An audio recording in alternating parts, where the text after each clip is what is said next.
Bonsoir à tous, bienvenue dans le 20h de RTI1, bienvenue sur la chaîne qui rassemble. Ce lundi, le vice-président de la République a ouvert à Yamoussoukro le séminaire intitulé « L'élu local et la bonne gestion des finances publiques ». Cette session de formation, organisée par la Cour des comptes, est l'occasion pour les maires et les présidents de conseils régionaux de s'outiller sur l'usage efficient et transparent des deniers publics. Le ministre de la Promotion de la Jeunesse, de l'Insertion professionnelle et du service civique, Mamadou Touré, a procédé à la remise de plus de 416 millions de francs CFA à 758 jeunes de la région de la Maraoué. Cette action s'inscrit dans le cadre du PGGouv, programme jeunesse du gouvernement. C'est à suivre donc dans une dizaine de minutes. Diagnostiquée d'un cancer du sein en février dernier, Nadia Sabé se pose aujourd'hui comme un modèle de résilience. Avec l'appui de sa famille et les séances de chimiothérapie, notre chroniqueuse se porte très bien aujourd'hui. Elle se porte magnifiquement. Elle a d'ailleurs produit un film documentaire pour donner de l'espoir aux autres femmes. Le 68e Ballon d'Or de l'histoire sera remis ce lundi soir au Théâtre du Châtelet à Paris. Vinicius Junior est pressenti pour rafler la mise pour la première fois de sa carrière après son impressionnante saison avec le Real de Madrid. Impitoyable avec le Real, donc il devrait devancer ses coéquipiers Jude Bellingham et Kylian Mbappé. On se rend tout de suite à Yamoussoukro où le vice-président de la République a ouvert le séminaire intitulé « L'élu local et la bonne gestion des finances publiques ». C'est une session de formation organisée par la Cour des comptes et au cours de laquelle les maires et les présidents de conseils régionaux voient leur capacité renforcée sur l'usage efficient et transparent des deniers publics. Depuis Yamoussoukro, le reportage de Mahama Traoré et Jérôme Begré. Pour les collectivités territoriales, disposer de moyens est essentiel pour fonctionner et contribuer au développement socio-économique. Les ressources dont elles disposent sont constituées de subventions, d'impôts et de taxes prélevées sur les citoyens. Au titre de l'année 2024, les collectivités territoriales devraient recevoir de l'État un concours financier de 329 milliards, dont 208 milliards au titre des recettes affectées et 120 milliards au titre de dotation budgétaire de l'État aux collectivités territoriales et aux districts autonomes. La Cour des comptes a pour mission, entre autres, de s'assurer du recouvrement des ressources publiques et de leur bon emploi afin de promouvoir la transparence. C'est d'ailleurs ce qui motive la tenue de ce séminaire intitulé « L'élu local et la bonne gestion des finances publiques ». Au regard des attentes des administrés, et au regard des contraintes économiques, l'efficacité de l'action publique locale requiert l'optimisation et de la mobilisation des ressources financières, requiert aussi la transparence et la rigueur dans l'utilisation des fonds publics, avec la pleine conscience qu'il faut rendre compte à l'État et à nos populations. Au nom du chef de l'État, le vice-président de la République exhorte les gestionnaires des cités à la redevabilité. Je salue l'initiative de la Cour des comptes d'organiser ce séminaire qui contribue de manière significative à renforcer les capacités de nos élus locaux. Il est, en effet, primordial que tous les niveaux de pouvoir, qu'ils soient nationaux ou locaux, puissent bénéficier des outils et des compétences nécessaires pour une gestion optimale des ressources publiques. Cette rencontre nous offre également une occasion tout à fait indiquée pour insister à nouveau sur l'importance de la décentralisation. Celle-ci est un instrument de gouvernance publique qui permet aux collectivités locales de mieux répondre aux aspirations des citoyens. Cependant, cette décentralisation ne sera véritablement efficace que si elle s'accompagne d'une gestion exemplaire des ressources financières. Ce séminaire, qui en est à sa 3e édition, instruira les élus locaux, entre autres, sur les notions de la digitalisation de la mobilisation des ressources propres, sur le fonctionnement du compte unique du Trésor et sur la responsabilité des ordonnateurs. On va rester encore un moment sur place à Yamoussoukro avec nos élus qui sont en train d'être formés. Nos reporters ont tenu à prendre les impressions de quelques-uns d'entre eux. Tour d'horizon donc d'une bonne dizaine, une bonne demi-douzaine d'entre eux. Nous voulons toujours avoir un peu plus, pour faire plus, pour rendre les parents plus heureux, parce que les besoins existent. Mais ce qui importe, c'est de savoir gérer le peu qu'on a. Parce que si tu gères le peu bien, c'est sûr que demain serait mieux.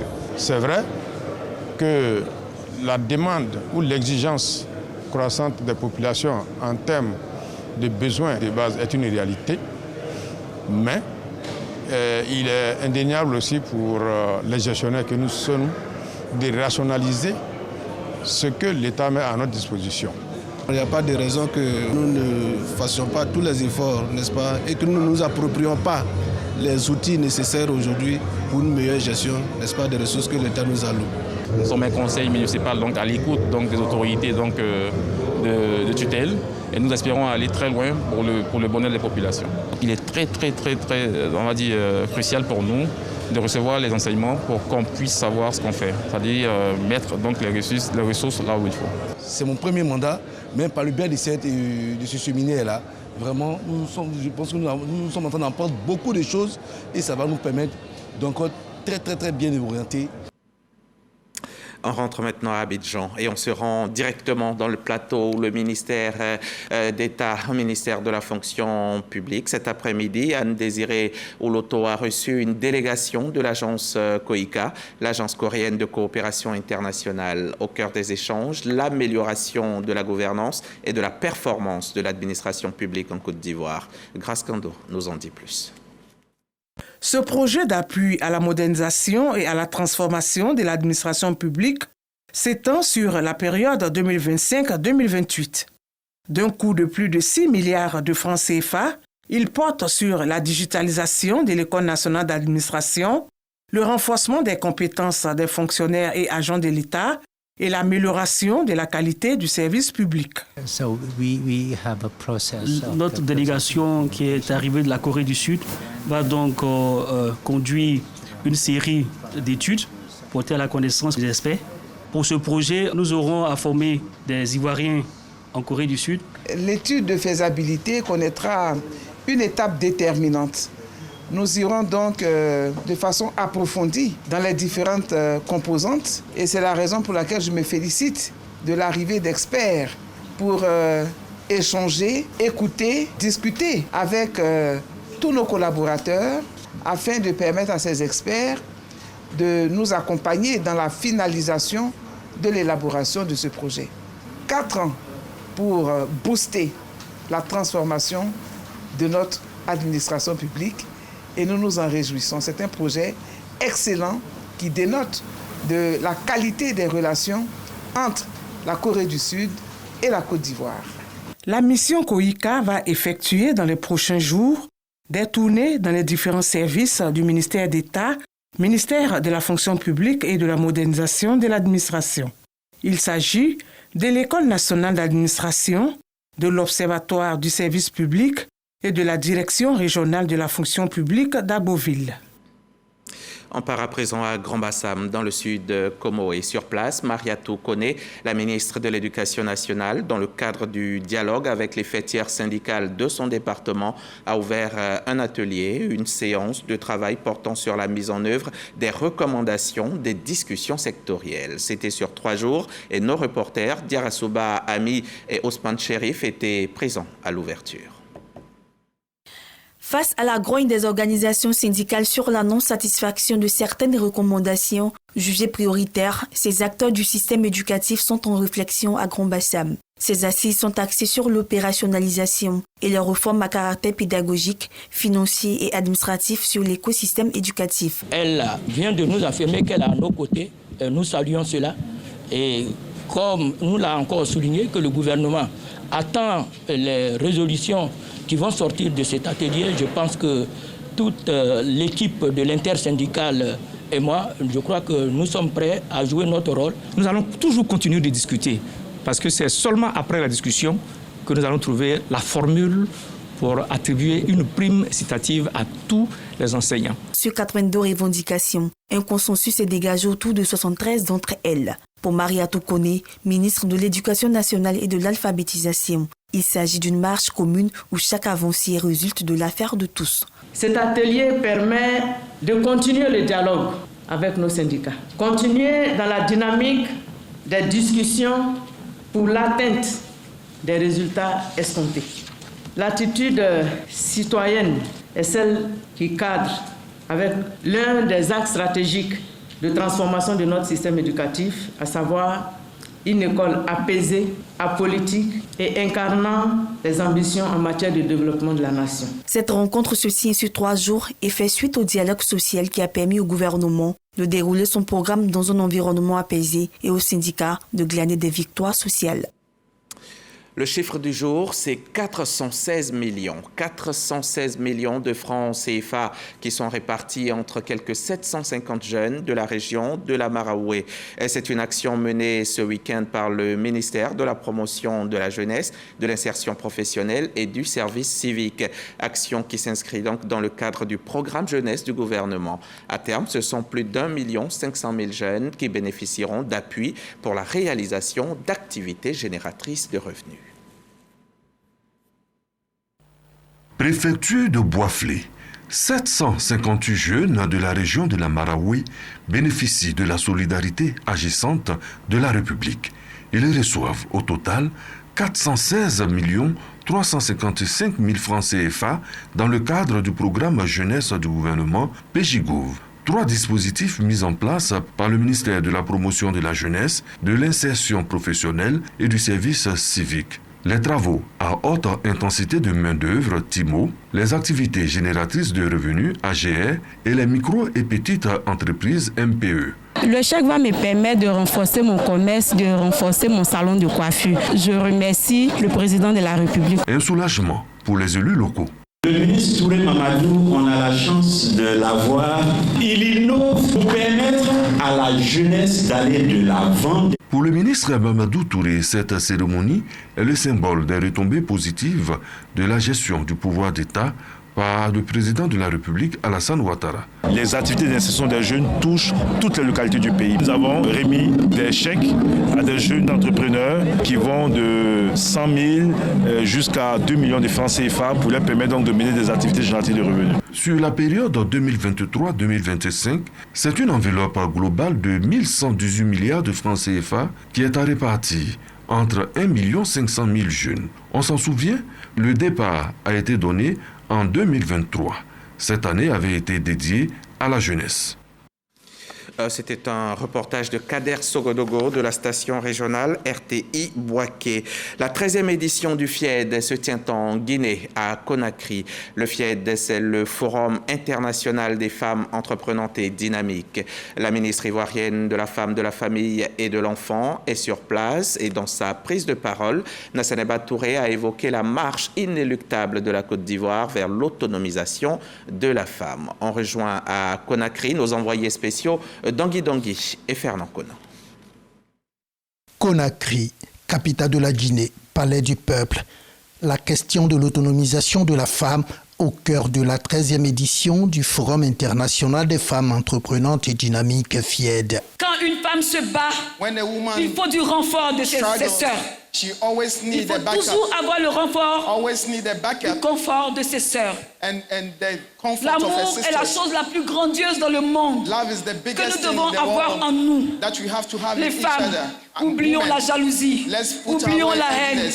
Soyons unis, soyons solidaires, soyons ensemble.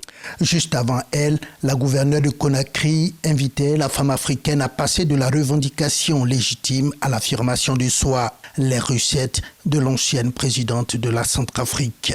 Quelles que soient vos ressources, si vous n'avez pas de vision, vous n'irez nulle part. Ensuite, il y a le travail, qui est la clé de voûte de tout succès. Il y a point de succès, résister au travail opiniâtre. Il y a l'humilité, qui est la disposition idéale pour toujours apprendre Il y a la discipline. Après avoir relevé les progrès de la Côte d'Ivoire sur le chemin de la promotion de la femme, la ministre Nassene Batouri a invité la femme guinéenne à prendre la paix et la cohésion sociale de son pays sous sa protection. Il faut continuer à garder cette cohésion sociale et cette quiétude qui sont des conditions sine qua non au développement de votre pays. La 13e édition du FIED a pour thème le rôle des femmes dans la transformation de l'économie africaine, nécessité de réaliser des infrastructures. Autonomisation de la femme, priorité en Côte d'Ivoire. Lutte contre le réchauffement climatique, autre priorité en Côte d'Ivoire. Le ministre de l'Environnement, du Développement durable et de la Transition écologique a participé ce week-end à une opération de planting d'arbres à Anguédédou, opération initiée par l'ONG internationale IDV, Ivoire Diplomatie Verte. Olivier Kra, Grace Kando, Vakassa Karamoko. Le couvert forestier ivoirien est passé de 16 millions d'hectares à 3 millions d'hectares selon des études du récent inventaire forestier et faunique national. L'ONG internationale Ivoire Diplomatie Verte apporte sa contribution à la reconstitution du couvert forestier. Elle initie une opération de planting d'arbres pour la création de la forêt diplomatique du système des Nations Unies. Cette présence, plus qu'un engagement, est le gage de la sécurité pour l'écosystème ivoirien. Elle traduit en effet la vision du chef de l'État et de son gouvernement à faire de la Côte d'Ivoire une nation dont l'environnement rassure les habitants. Ensemble, faisons le geste qui sauve. Reboisons. Pour le ministre de l'Environnement, du Développement durable et de la Transition écologique, planter un arbre, c'est améliorer son cadre de vie. C'est un acte qui revêt une importance bien plus significative que ce que l'on peut imaginer.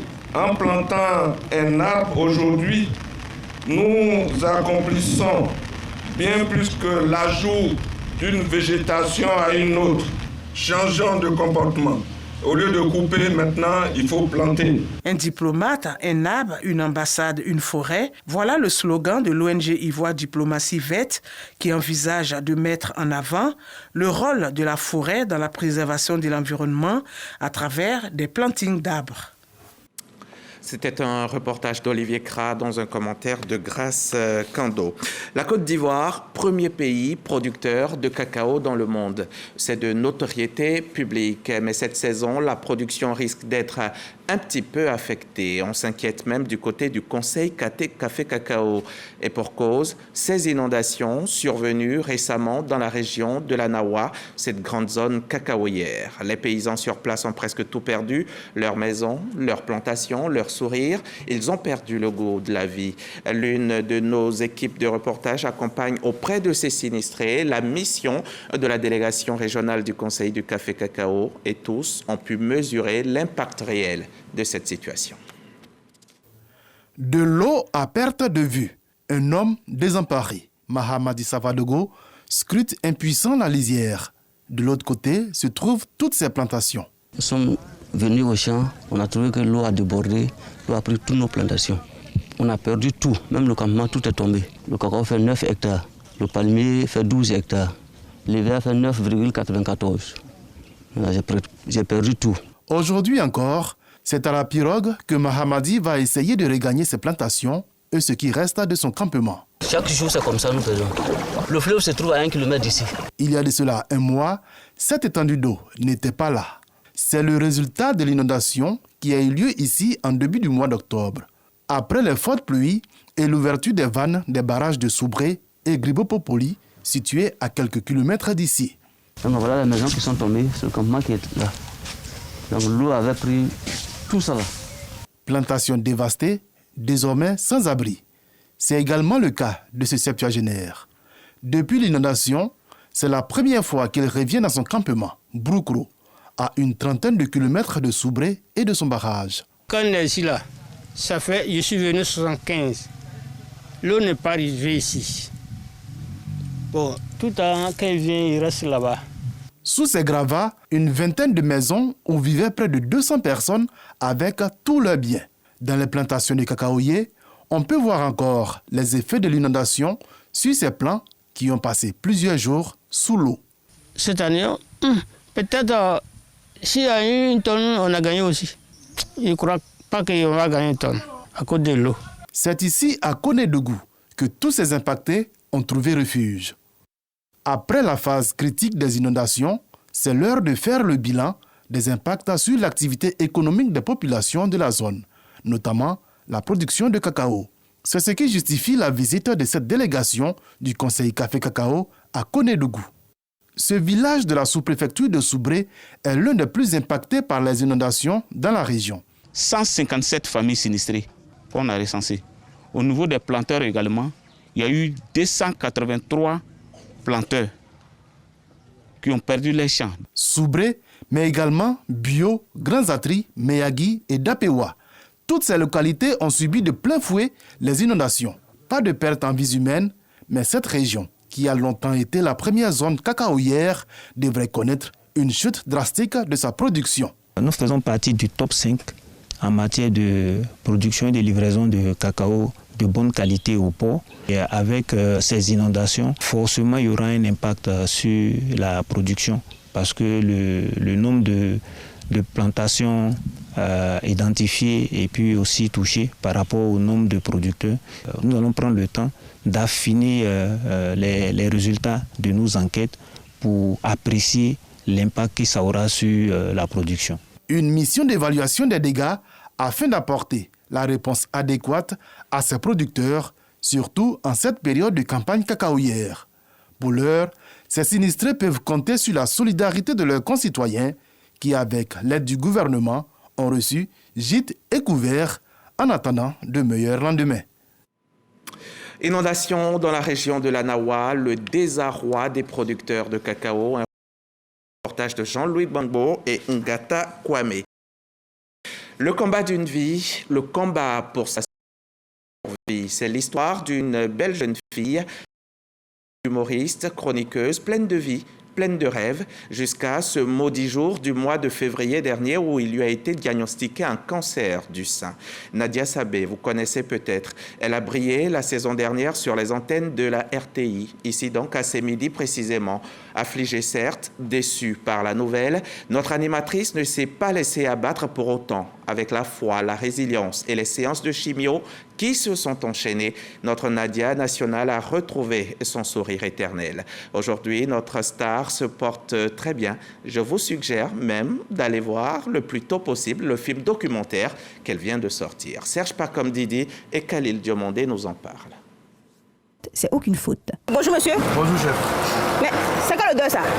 Quand vous avez lâché dans la voiture pendant que les vitres étaient fermées?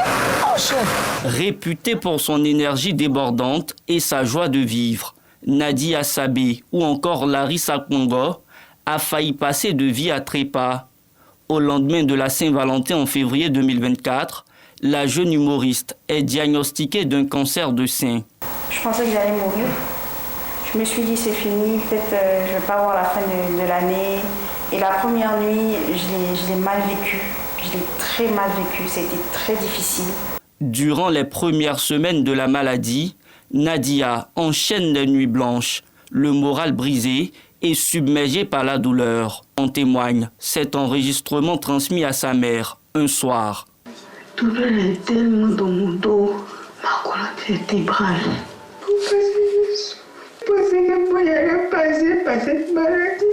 Mais dans cette lutte farouche contre le cancer du sein, Nadia a le privilège d'être entourée des siens. Son amoureux Ariel Chéné, omniprésent à ses côtés. Mon époux, chaque nuit, me disait « N'abandonne pas. Parce que si tu abandonnes, qu'est-ce que moi je deviens? Ne me laisse pas tomber. S'il te plaît, continue de te battre. » Ma mère qui me disait tu es ma seule fille, c'est sur toi que je compte. C'est vrai que les médecins soignent, mais l'amour guérit. Si vous n'êtes pas entouré des personnes qui vous aiment, si vous n'êtes pas entouré d'amour, je pense que la dépression prendra le dessus. Moi, je dis c'est Dieu. Parce que même quand ils avaient commencé la chimio, la voici qu'elle est là, je dis, moi j'ai confiance, tu vas t'en sortir. J'ai foi, mon Dieu. La foi, l'espoir et l'amour des proches, voilà ce qui aura permis à la jeune dame de surmonter cette épreuve. Une épreuve retracée de bout en bout dans un film documentaire Voyage au cœur de la vie. Dans ce documentaire, Nadia dévoile au grand public toutes les étapes parcourues depuis l'annonce de son diagnostic jusqu'à sa période de rémission. Je me suis vue en train de perdre mes cheveux. Ariel m'a rasé. Difficile pour les spectateurs de contenir leurs émotions. Nadia revient de loin. Nadia, c'est une guerrière. Nadia, c'est vraiment la résilience faite chair. Ce film vient de nous montrer que lorsque le cancer est vite diagnostiqué, il y a des moyens ici en Côte d'Ivoire de guérir, d'avoir des améliorations. Cette maladie, pour la vaincre, il faut être entouré. Et la présence de son mari, Ariel Chéné, a été importante dans ce combat. En partageant leur expérience, Nadia et sa famille veulent redonner espoir aux autres victimes du cancer. On a eu recours au Seigneur qui nous a vraiment aidés. Voilà, c'est le conseil que je peux donner aussi à toutes les personnes qui sont en train de traverser ça. Se confier à Dieu, se battre, jamais se décourager, parce que la maladie est plus psychologique que physique. Ce que moi je peux conseiller aux gens, c'est de ne pas cacher la maladie. Parce que tant que tu caches, tu n'auras pas de remède. Nadia reste optimiste quant à l'avenir.